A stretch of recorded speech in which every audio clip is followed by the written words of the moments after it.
Adam, do you at what point do you think project delivery will be reshaped where the default becomes using AI first in your projects, or do you think we'll never reach that point? Well, I think it will reach that point. I think the question is, will the profession be ready for it when it reaches that point? Because the reality is, you have these different generations, right, who are coming through, and there was the generation that grew up with computers, the generation that grew up with smartphones. This generation now is this the generation that grow up with AI? That's Yes. not a learned Yeah, it's thing for crazy. them.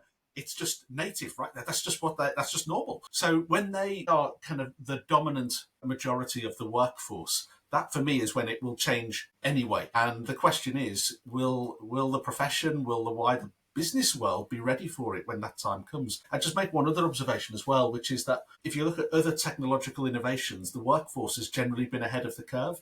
You think when I don't know, when laptops came in, when Microsoft Office started or something like Mm. that, people learnt about that stuff or used that technology in the workplace first, and then they thought, well, I could also use that in my personal life in some way. Mm. AI is the opposite. It Because is, you're of the right. nervousness of business, you've got all of these individuals who are trying stuff out at home and stuff like that, but they're not allowed to try stuff in the workplace because of all of the fears and anxiety. And so when businesses do eventually take the plunge, they're not starting from a steady state where they can control that. They can have all of these different people with different ideas and different levels of familiarity and comfort, if you like, with the technology. And that's going to make it even harder to move the dial, I think, on that when the time comes. That's so true. We're seeing that is this whole notion of shadow AI.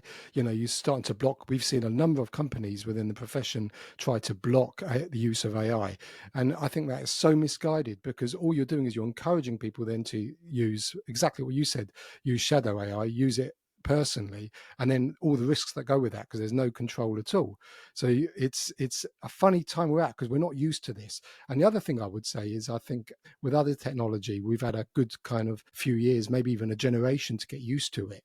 Whereas this is moving so fast, we don't have the luxury of seeing what happens. So it's really great to see what APM are doing, though. I have to say, I've been involved with doing some talks to APM members, and compared to some other institutions, you seem to be really kind of leading the charge with preparing your members for an inevitable future.